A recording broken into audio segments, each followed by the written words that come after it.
Selamat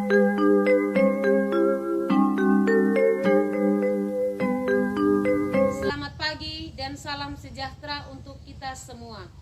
Perkenalkan, nama lengkap saya Maria Inaki SPD. Saya sebagai guru IPS pada SMP Negeri 2 Wewa Tengah, sekaligus mahasiswa PPG dalam jabatan Angkatan 2 kategori 1 tahun 2022 Universitas Negeri Makassar. Dan sekarang saya akan melakukan PPL Aksi 2. Selamat menyaksikan. Pagiku cerahku, matahari bersinar, ku gendong tas merahku di pundak. Selamat pagi semua, ku nantikan dirimu di depan kelasmu, menantikan kami. Guruku tersayang, guru tercinta, tanpamu apa jadinya aku? Selamat siang anak-anak. Siang, Bu. Apa kabar? Baik. Sehat selalu ya? Sehat. Baik. Sebelum memulai pembelajaran kita hari ini, terdahulunya kita buka dengan doa. Kepada Dino saya berikan kesempatan untuk ini doa ini permohonan kami Bapa, sempurnakanlah doa ini dengan nama Nabi Yesus Kristus, kami berdoa kepada Bapa di surga. Amin. ya, terima kasih Dino. Bu Cek datang hadir dulu ya. Ya, Bu. Ada yang tidak hadir? Hadir semua. Oh, bagus sekali. Pertemuan pertama kita sudah membahas materi tentang kelangkaan dan kebutuhan manusia. Hari ini kita mau belajar tentang faktor-faktor yang mempengaruhi kebutuhan manusia beraneka ragam dan alat pemuas kebutuhan manusia. Ya. Perhatikan gambar berikut. Gambar apakah yang nampak tersebut?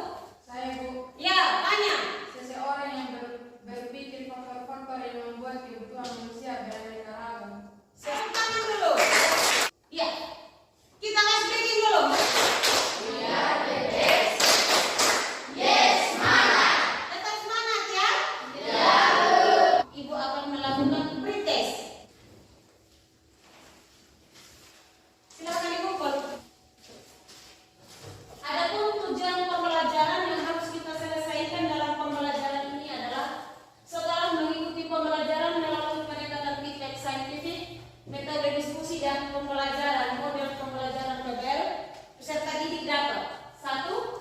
Mendeskripsikan faktor-faktor yang mempengaruhi kebutuhan manusia beraneka ragam dengan benar. 3. Keterampilan menyajikan hasil diskusi faktor-faktor yang mempengaruhi kebutuhan manusia beraneka ragam dengan benar dan tanggung jawab. Selain itu juga dalam pembelajaran ini Ibu melakukan penilaian tingkat pengetahuan dan keterampilan. Simak video berikut.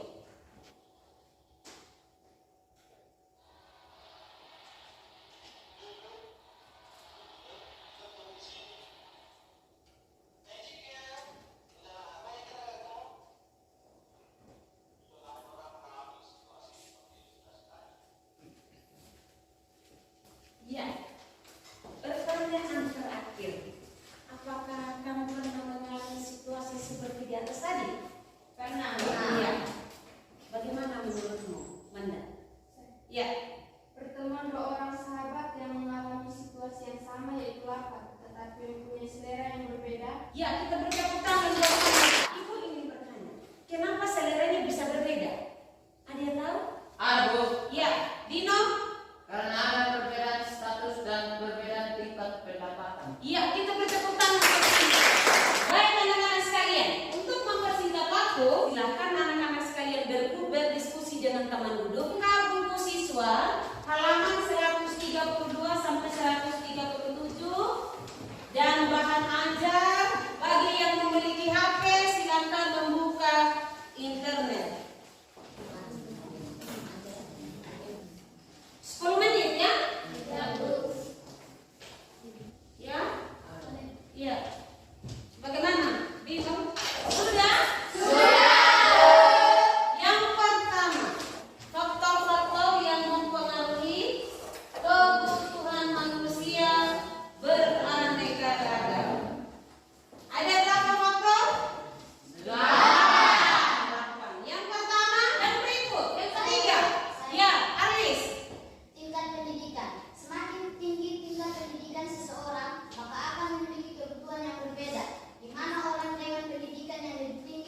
sangat beraneka ragam.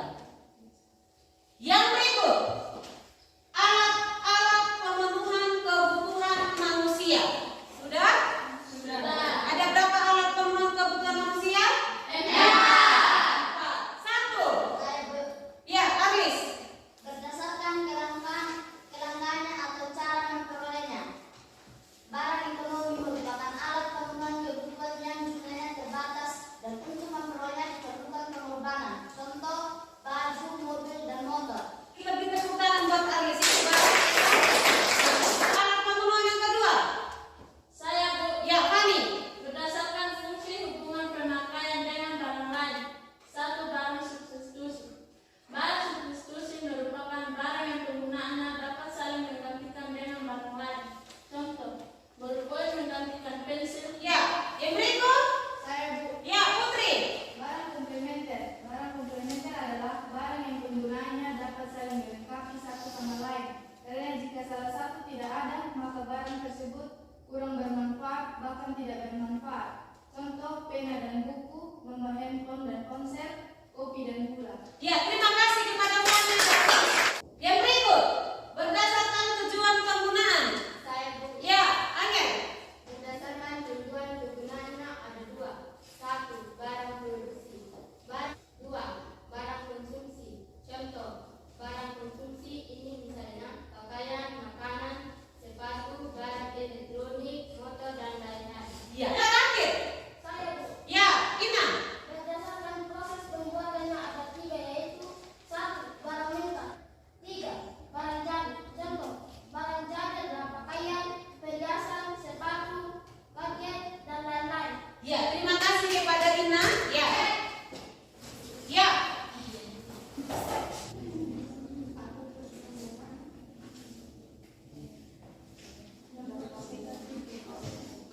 Ya, waktu diskusi selesai. Ada satu kelompok yang harus tampil dan kelompok yang tidak tampil harus mengajukan pertanyaan apabila jawaban yang diberikan oleh kelompok yang pesertanya tidak sesuai dengan kelompok kalian. Baik, pada kelompok 2 maju ke depan.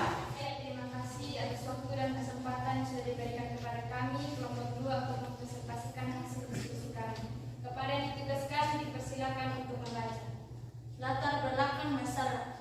Kede adalah sebuah adat yang diwariskan dari satu generasi ke generasi lainnya dan hingga saat ini masih dipertahankan dan dihidupi oleh masyarakat Sumba Barat Daya. Kede untuk masyarakat Sumba Barat Daya merupakan bagian dari alat pemenuhan kebutuhan manusia dengan melakukan berbagai upaya agar kebutuhannya dapat terpenuhi. Dampak positif: mempererat keakraban atau persaudaraan dan saling menopang dalam memenuhi kebutuhan. Dampak negatif: cenderung menghambat kesejahteraan hidup masyarakat seperti dibelenggu hutang, menghambat pendidikan formal anak, terus dijerat kemiskinan dan ketidakstabilan kehidupan ekonomi keluarga. Sekian dan terima kasih hasil diskusi kami. Ya, kita beri tepuk tangan. Bagaimana hubungan tradisi Kede dengan alat pemenuhan kebutuhan manusia? Ya, untuk memperoleh hewan kede, manusia membutuhkan pengorbanan tertentu. Hal ini termasuk dalam alat pemenuhan kebutuhan manusia berupa barang ekonomis. Sudah? Ya, tepuk tangan. Baik. Terima kasih kepada kelompok 2. Siapa di antara anak-anak sekalian yang bisa menyimpulkan hasil diskusi kita? Ada, Bu. Ya, Nino, silahkan. Dari tradisi adat Kede tersebut, kita bisa menarik kesimpulan bahwa lingkungan tempat tinggal, tingkat pendapatan, status sosial, perbedaan saudara atau jaga kasih, tingkat pendidikan, kebudayaan, tradisi, adat istiadat sangat mempengaruhi faktor-faktor yang berpengaruh kehidupan manusia beragam. Iya, terima kasih kepada Nino. Ya, jawaban kesimpulannya sangat. Masalah tadi ialah masalah adat atau tradisi Kede bagi masyarakat Lura Wedewa Kabupaten Sumba Barat Daya. Akibat dari Kede apa? Kita menjadi terbelenggu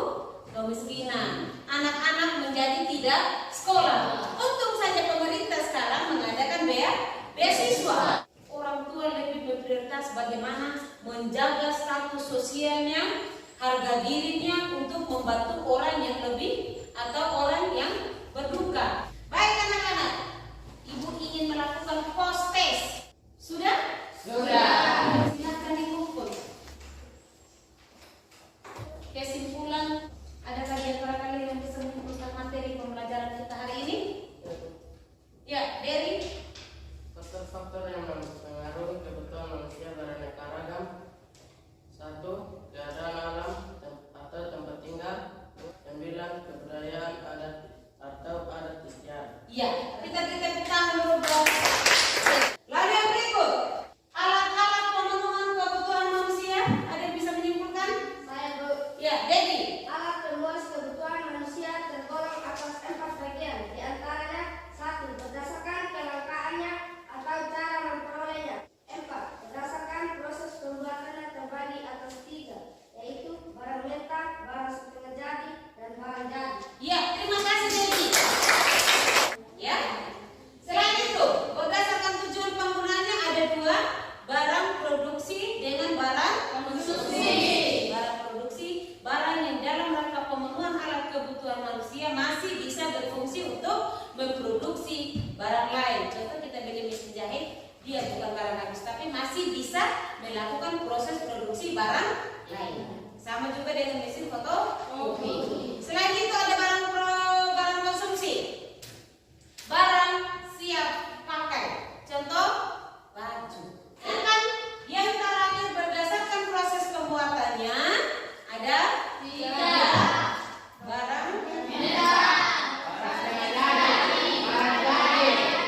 baik. Yang terakhir, Ibu ingin melakukan refleksi. Silakan diisi jurnal yang Ibu sudah siapkan. Kumpulkan. Sebelum menutup pembelajaran kita hari ini, satu orang pimpin kita dalam doa. Jerry, disilahkan. Terima kasih ya Bapak karena begitu besar kasih setiamu Bapak telah menjaga kami dan bagi hingga pada siang hari ini. Doa kami singkat serta pun salah dan dosakan kami. Ya, terima kasih kepada Jerry. Silakan duduk.